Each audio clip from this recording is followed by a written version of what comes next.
Well, greetings, listeners in listener land. Welcome to St. Louis in Tune with Arnold Stricker and Mark Langston, where we size up current and historic events involving people, places, and things in areas such as the arts, crime, education, employment, faith, finance, food, health, history, housing, humor, justice, and sports. We originate from and connect the gateway city to our country's current cultural fabric and lives. Our guest is Don Corrigan. He's author, journalist, former editor of the Webster Kirkwood Times, and emeritus editor. He's in the St. Louis Media Hall of Fame, and he's also professor emeritus at Webster University. Don, welcome back to St. Louis in Tune. Well, hey, Arnold, thanks. It's great to be here. We'll have a little fun this morning. We're going to have great fun because we're talking about your new book, 6 Square Miles of the American Dream, and it's called Amazing Webster Groves. And I've got this book right in front of me. We're showing this on Facebook right here. Okay. It's made up of 2 books within the 2 sections, right, and then you have 14 chapters within that, and you've divided those off into historical sketches, yarns, and anecdotes, and then town of character and characters, which is very intriguing. So I want to dissect this a little bit. I don't want to give things away because, folks, you can get this book at Reedy Press, and you need to do that, especially those of you in Webster Groves. Now, those of you in Kirkwood, you should get it too. Now, I need to plug right away so I don't forget. I'll be at Schnarr's Hardware Store tomorrow with another radio station we won't mention, but I'll be there from 10 to doing some signings. So come in and get your recycling bags and buy a book. And where is that again? Schnarr's on Lockwood, right? there. Yeah. Okay, excellent. Yeah, what is that? Across from the theater. From the Ozark. Yeah. So you got to do that, folks. We'll have some fun. It will be a lot of fun. I guess my first question is, this is a pretty thick book and it's pretty involved. There's a lot of labor that went into this. How long did this take you to accumulate all of the information that you have? Whenever I get asked that, I always am glib and I say 40 years. Because it really is 40 years of the newspaper archives. Right. So when we went into pandemic phase and lockout and we ceased publishing for about 6 or 7 months, I was walking around the paper and go, look at all these file cabinets full of papers. I go, this is a shame if all this would get lost if we don't come back again. So that's when I started going through the file cabinets and saying, this is a great book. Webster's got so many interesting personalities over the years. And it's got a absolutely astounding history because it's a old suburb. It's a suburb because the railroads came through, not because the superhighways came through. Right. Now, how did you divide things off into the categories that you had, or were they semi-organized in the filing cabinet? Well, with the personalities, it's pretty easy because you got statesmen who are the politicians over the years. You got activists because this town has got a lot of outspoken people. Right. Doing good things. You've got the outdoor environmental people. You got the Webster Groves Nature Study Society that's been here for 100 years and all the people involved with that. So that had to be a chapter. You've got sports figures. And lots of sports figures. Yeah, it was hard to winnow those out because there's so many great statesmen over the years that have done so well. And then other people who are involved in theater or the arts or television. So that's how I came up with those chapters. So there's plenty of personalities to fill out each one of those kind of heads. Then with the history stuff, I went back almost to Native American days and talked about what this area looked like in the first chapter, and then some of the early stories about some encounters with Native Americans and the pre-Civil War period. And I think that's an interesting story. Oh, yeah. Then a whole chapter on North Webster, because I think black history, especially in this area, it's just fascinating how things went during the Civil War. Right. After slavery was abolished, World War I, World War II. It's amazing how many blacks from North Webster enlisted and were in those conflicts. And then the frustration when they came back, they served their country, and they didn't feel like they were full citizens when they came back. So it took a while for Webster Groves to acknowledge those feelings and change things. And I think it's a difficult period, but it's not a period that people should be embarrassed about. Right. It's a working through. Right. And I think Webster is an ideal example of trying to work through those kinds of issues. And then with that chapter, I also could not avoid doing famous controversies, because being in the newspaper business, that's what we're looking for. Make some scare headlines and stuff on the front page. Was that 5 filing cabinets full? Or? Yeah, every time there's a development in town. But also Webster has some unique personalities there too. So I did a chapter on the really strange characters. So it's a little bit different from what I had in the next part of the next book, which really took a look at different personalities. It's interesting also that with universities, two universities in town, I'm going to count Webster U, Webster College at the time, and then Eden, which moved into Webster, and then the vast amount of churches also just gives a different perspective other than the people who lived here. Yeah, I knew I had to do a chapter on, and I think I'd name that chapter "More Churches Than Bars." Yeah, right. Because a lot of towns in St. Louis, there's many more bars than. So that's an interesting topic, and it was kind of intimidating for me because that's not my specialty, churches, as many journalists that are in that situation. Although we'll come back toward the end of life. But anyway, well, that's another story. But it was interesting to see. And I think that's another thing that makes this town interesting. I think there's a lot of good church history, and there's a lot of church-going people who aren't there just to do their daily Sunday obligation. Right. They're involved. Right. They care about entity. Each one of those churches has a different sort of shtick that they spend time with and try to approach. So I think Webster, that's an interesting story for Webster too. Yeah. I have to say, Clarissa Start, when she wrote her book, 50 years ago, called Just Webster Grows, she had 3 chapters on churches. Wow. So it's always been a church-going community. When you look at the totality of all the things that you can choose from, it's hard to say, well, I'm not going to put that in the book, or I have to put that in the book. How do you balance all that out? Well, that's interesting because I've actually had some people who are more secular, and they go, I loved your book, but I didn't see why you had to put that church chapter in. And I'm going, are you kidding me? There's certain things, I think it's a natural thing. I didn't really have to anguish too much about chapters. That was a natural. All those chapters were a natural fit. So it wasn't a real labor to figure out what to put in. How do you cut things down? Because I know sometimes you're limited, and maybe the Reedy Press might say, well, you need to add more, or you need to take out. How do you determine what really needs to go in and what has to Yeah, I could have easily written a book twice this size, and I actually did go over almost 100 pages from what Reedy wanted, and they said, this has got to be cut. You're going to have to decide where you want to cut it, and that wasn't an easy task. So in each chapter on the personality profiles, I had to kind of lop off at least 1 or 2 personality profiles, which hurt me. Right. It's kind of your children. Well, if you didn't... after you've written them, it's like, okay, where do you cut? But the one thing, the one saving grace is I didn't have photos for all those different chapters, so that made room to make some of those profiles sidebars. So you'll notice that when you go through the book, like little vignettes, right? Yeah, and were people who thought they should have been in the book. How come you didn't put me in the book? Or people who were in the book, like, why is that person in the book? I just blame it on the publisher. Yeah, I just say you were probably in there, but I had to cut somewhere. I submitted that. Yeah.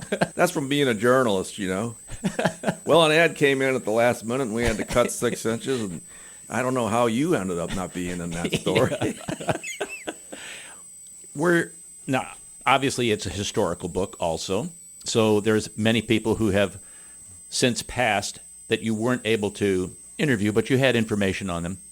But current people, did you interview people that you didn't have as much information on that would be living at this time, or how did you go about that? Did you do phone interviews, in-person interviews, or what was the source of that? I'd guess that probably over 50% of the people that appear in the book I'd interviewed at some point. Wow. So I've got some of the famous stars of television. So Charlotte Peters, long gone, interviewed her twice while she was living. Wow. Some folks that are my age, boomers, will probably remember Texas Bruce and his cartoon show. Right. I interviewed him a couple of times. I interviewed Cliff St. James. Corky the Clown. Corky the Clown. And I also have some urban mythology, folklore about those TV shows. Because on the Clown show, there's this famous story about how some kid got up when they were trying to interview him and he said, "Cram it, clown."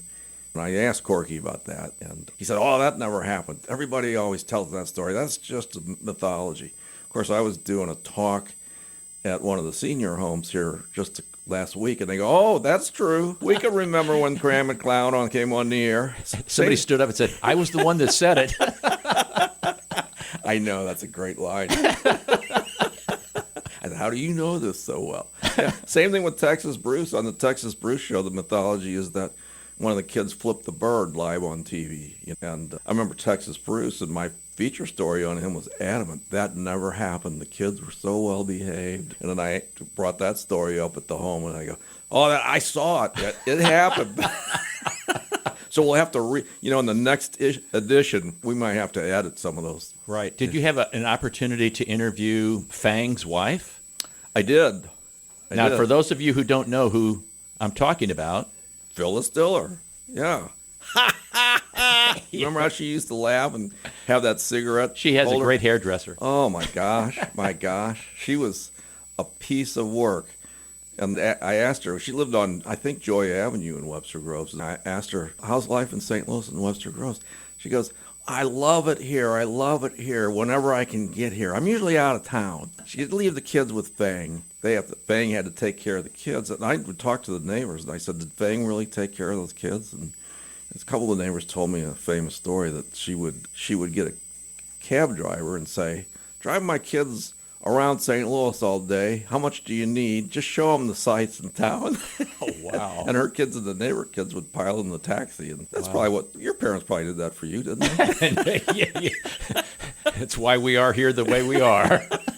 Yeah, but she was a lot of fun. And interviewing her was like having her stand-up routine going, She goes, "I'm such a bad homemaker." She goes, "I cook my cupcakes one cupcake at a time. My oven's so dirty, that's all I can fit in at one at a time." She just went, I said, "Phyllis, can we knock off the routine for..." Yeah. And she goes, "Oh, just write whatever you want. You seem like a nice guy. Just don't make me look bad." But, we had a good interview. Which speaks to something about many times individuals who have been in the limelight, that they are very open about conversation, and then some are very closed or standoffish. Did you encounter that with anybody that you interviewed over the course of your career at the paper here and researching and getting information for? Maybe it's my gregarious personality, but I can't really recall too many people clamming up and not wanting to talk. Once you break the ice and cut up a little bit, it's not hard to get them going. Now, I've had a few disasters. When I interviewed Cliff St. James, Corky the Clown, I had one of those newfangled mini cassette players I used. And of course, I had the tape in wrong in the hour-long interview. I had nothing when I came back. But Corky the Clown was happy to do it again, so we did the whole interview again. Did he do a weather report too? He did a weather report. The thing that people remember him for most, and I talk a lot about this in the book, is the 16 in Webster Groves film. Really?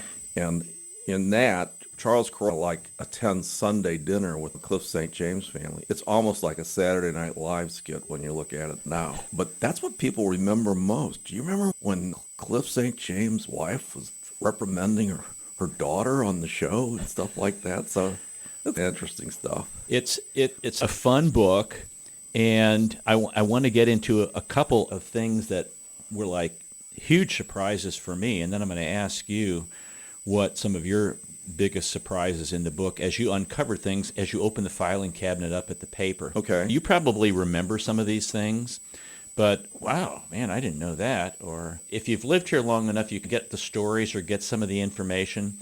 But I think people would be surprised at some of the just unbelievable kinds of people who have lived here and some of the things that they've done. So we're going to get that in our next segment.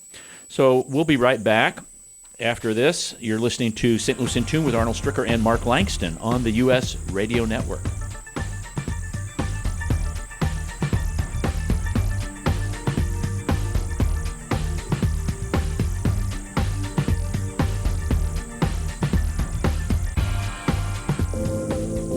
At St. Louis in Tune, we strive to bring you informative, useful, and reflective stories, as well as interviews about current and historic issues and events that involve people, places, and things. We cover a wide range of topics, such as the arts, crime, education, employment, faith, finance, food, health, history, housing, humor, justice, and sports, and that's just to name a few. While St. Louis in Tune originates from the Gateway City and covers local topics, we also connect to what's going on nationally as well. If you missed any of our previously aired programs of St. Louis in Tune, simply visit stlintune.com.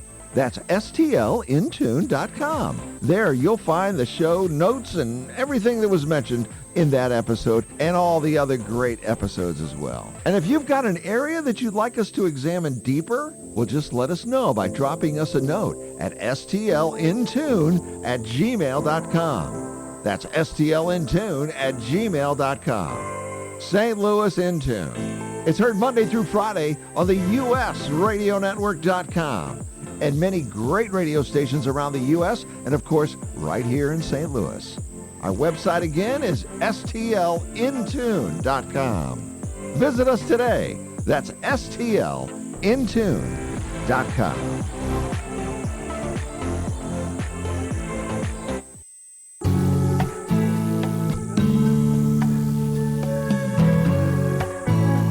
Welcome back to St. Louis in Tune. This is Arnold Stricker with Mark Langston. Mark's on assignment. We're talking An Amazing Webster Groves, a new book by Don Corrigan. And Don, surprises. I was surprised when I read this. Now, I know this, and people have heard this. I'm just going to quote it, and then I'll do my little spiel. Sure. God grant me the serenity to accept the things I cannot change, courage to change the things I can, and wisdom to know the difference. It's purportedly written in 1932 and 33 by a prominent American theologian who just happened to be going to Eden Seminary. In Webster Groves. Yeah. Wow. It's got a lot of great history and great minds that came through there.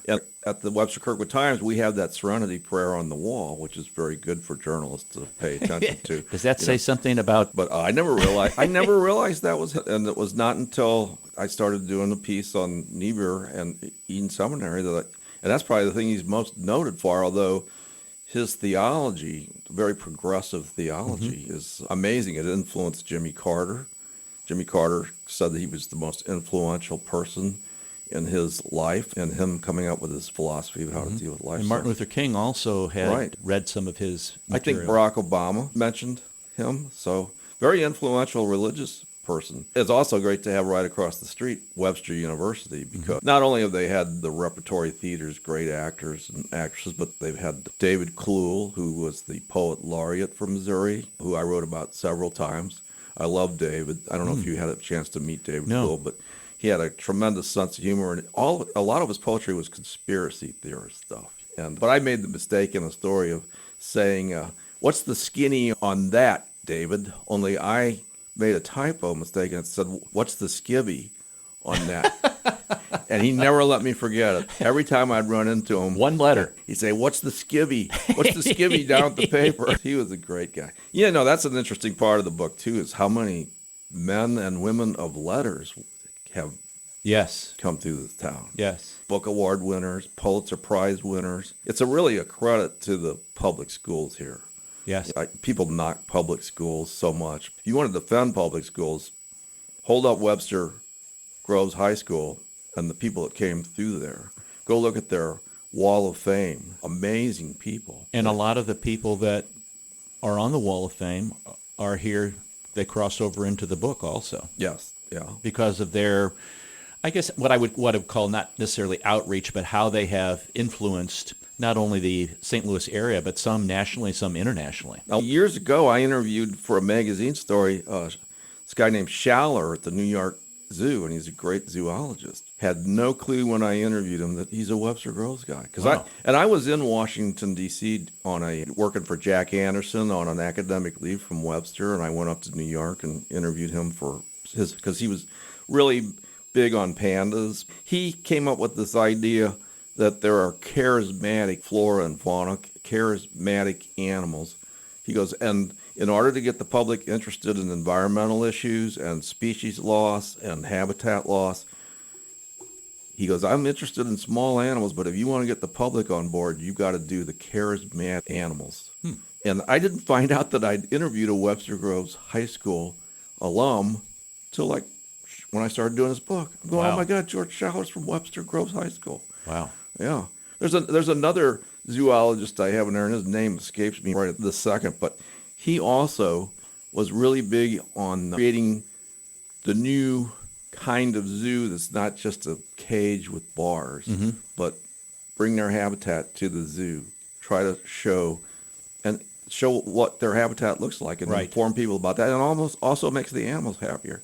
Seems like a simple concept, but it was revolutionary. And it came from Webster Groves High School kid. Interesting. Well, another one is, and this guy was a star of 16 in Webster Groves, and he's a fellow who was kind of a nerd, and his name was Demetrius. Charles Kuralt was interviewing him at 16 Webster Groves. He goes, Demetrius, you're pretty smart. Do you have trouble getting along with the kids here? And he goes, well, there's not many who want to talk like what I want to talk about. He goes, I'm interested in philosophers. I used to like Socrates and Aristotle. He goes, but now I'm more in the Bertrand Russell. And Kuralt goes, Demetrius, do you ever feel out of it? Yeah. Just a little bit, maybe. And he goes, well, I could be, but I guess I really wouldn't know if I was out of it or I wasn't out of it. Yeah, I love that line. That was a great line. And this guy's a super brain. And it makes you realize the nerds will inherit the earth, because this guy's now like one of the top scientists in charge of the atomic clock, right? Trying to bring things down to the nanosecond. Yeah, that's like, just I know. flies over my head. But 16 Webster Groves was such a classic. There's so many characters that came out of that book. And there are people who still knock that documentary. I think you got to give CBS credit. It was like the second documentary they ever made, so cut them some slack. But I think it's so funny because Webster Groves people felt like it stereotyped them as greedy, materialistic, don't care about anything outside their 6 square miles, don't care about civil rights, don't care about Vietnam. And so I get a kick out of Dan Rather. He was pretty close to our office 25 years ago covering a presidential election and interviewing people on the street on West Lockwood. And this woman came up to him, started reading the Riot Act and poking in his face. And she goes, you did that biased documentary about us. You made us look bad, and it wasn't true. And I've never forgotten. And he backs up and he goes, lady, the statute of limitations has run out on that show. That's great. Speaking of politics, William Webster, CIA, FBI, and all of the influential, I would call, say, attorneys or other congresspeople, and you've done some research as to how that's influenced presidential elections also. I have, but I got to tell a William Webster story while Okay. Because William Webster came in for his class reunion years ago, and I said, oh, this would be a great story if I could get... And I called up his security and PR people, talked to me and said, yeah, we'll arrange. You guys can have lunch in Kirkwood, because he knows Kirkwood a little bit. There's a restaurant he wants to go to. So we sat outside and had lunch with the FBI CIA director. He almost didn't make it because that was the first Iraq war. Oh, wow. But it went so quickly that he was able to come. But he had all these security people because they were concerned about whether, as a CIA director, would there be somebody who takes retribution for Middle East policy or something. And he's an amazing guy, and He's still alive. He is. He wrote an op-ed against Donald Trump. I can't understand why. But and so I actually got his email and contact, and he remembered that we had lunch. Oh, wow. And we had a little conversation. I go, this cool. guy's amazing. Yeah, and I mentioned Tom Curtis, who's kind of relevant to these times. Congressman. He was like Senator Snort, if you remember those cartoons about Senator Snort in the papers. But he was really a very principled constitutionalist kind of guy. Mm-hmm. He is really upset with Richard Nixon, and he got a lot of flack from his fellow Republicans because they wanted to hang together. And so he was upset because he felt like Nixon not only violated the Constitution because of what happened with Watergate, but also because he wasn't friendly to the press, and he... Tom Curtis felt like he violated freedom of information laws, and he said the press, you've got to be open with the press. Open government is the best government. And so I really admired him because he was a principled guy. And he chose not to run after so many terms, too. Yeah, we need more guys like Tom Curtis back in Congress. Absolutely. And so, yeah. Those guys got a kick out of the Governor Donald story, too, because he's a Republican that only won the governorship of Missouri by a few votes, and the Democrats didn't want to seat him. Sound familiar? History just repeats itself. Yeah. I was doing some reading on another interview that we're going to be doing, and it goes back to pre-Civil War. We're talking about early Missouri history, and it was just like reading things from today. Yeah. So nothing has changed over the course of time, it seems like. I think that's true. And it gives you hope in some ways, because you feel like, oh, my God, these times are apocalyptic. Democracy's going down the tubes. Democracy's always been fragile. Right. It's always been a fight. And it probably always will be. But that's kind of... What holds it together? Yeah, that's kind of what a democracy is supposed to be about. People give their opinions, and sometimes their opinions you don't like. Sometimes things get off kilter for a while. But but people have to stay vigilant. They got to care. Some other things we could talk about when it comes to statesmen and stuff. I love this notion that Webster Groves was big in deciding who presidents would be. There was this guy named Bruce Alger from Webster Groves who went on to Dallas and became congressman there, and he was a real right-wing conspiracy guy.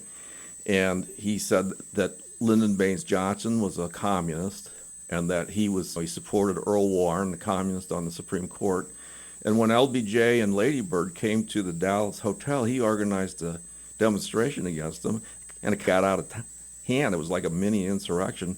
They spit on Lady Bird. They grabbed her gloves off of her. They threw her in the ditch. And Bruce Alger was the guy that organized this demonstration at the hotel. Wow. He's from Webster Groves. Wow. Lyndon Johnson got a lot of sympathy after that. And this was right before the 1960 election. And John F. Kennedy says, I think I want to try to persuade LBJ to be on this ticket. And so he got on the ticket. Texas made the difference in the 1960 race, Right. with Nixon. And Nixon reportedly said, I could have won this election if it wasn't for that a-hole, Bruce Alger. From Webster Groves. So I'd never heard that. he made the difference. Wow. Getting Kennedy elected, because that was only a few thousand votes, really. Absolutely. That made the difference. Then 8 years later, Nixon comes back, and another Webster Groves story. So Nixon's running. It's tight between him and Hubert Humphrey. And George Schlatter, who did Rowan and Martin's Laugh-In, Right. he invites both Humphrey and Nixon to be on the show. And what does he want them to be on the show for? To make fun of them. Well, they're perfectly capable of doing that themselves. Yeah, exactly.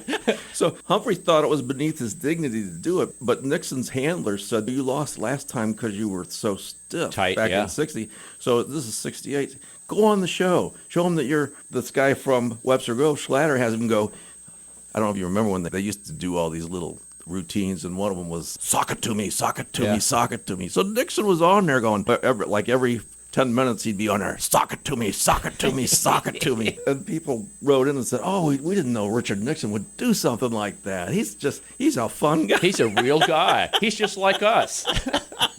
And Schlatter said after that, he goes, I've been blamed for getting Nixon elected in 68 ever since then.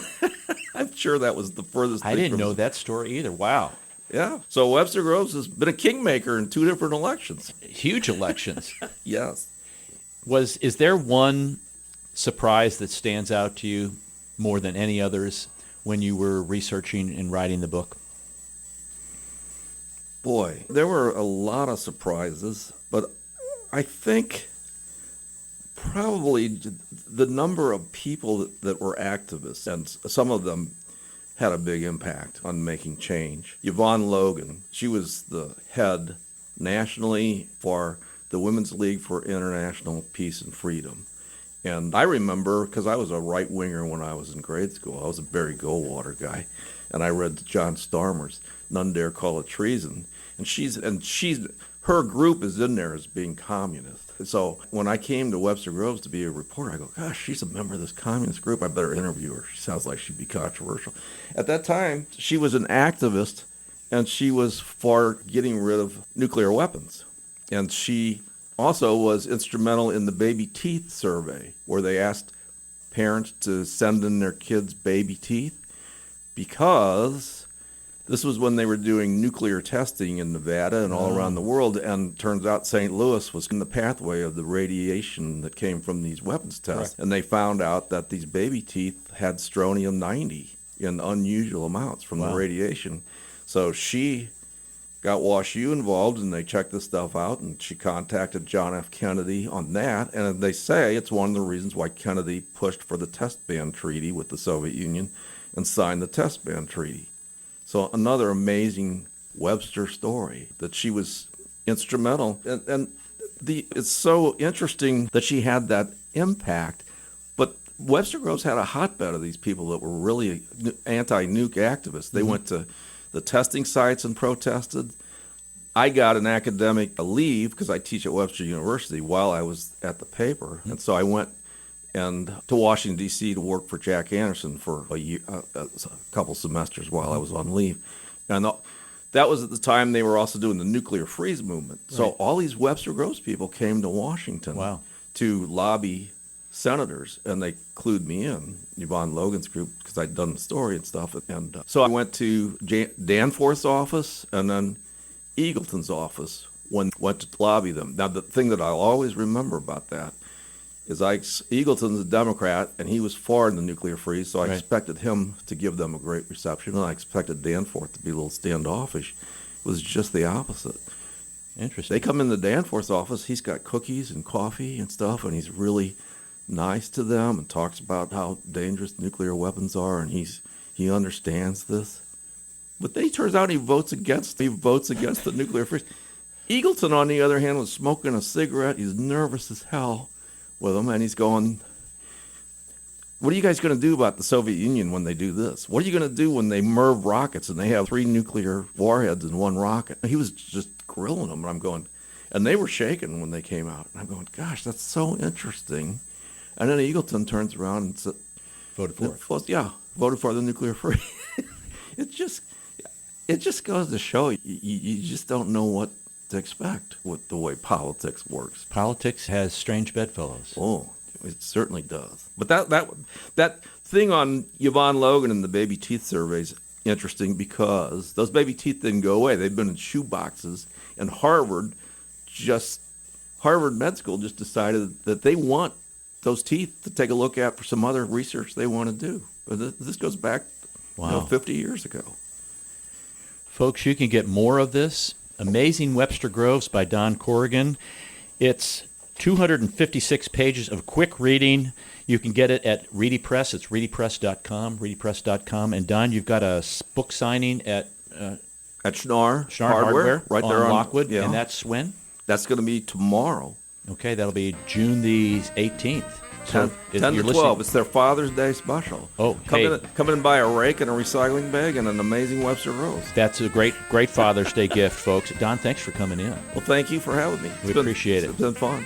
We appreciate you listening to this episode of St. Louis in Tune. If you enjoyed this episode, please consider letting us know. The best way to do this is by rating us on Apple Podcast. You could even write a review. St. Louis in Tune is produced in cooperation with KWRH 92.9 FM and Motif Media Group.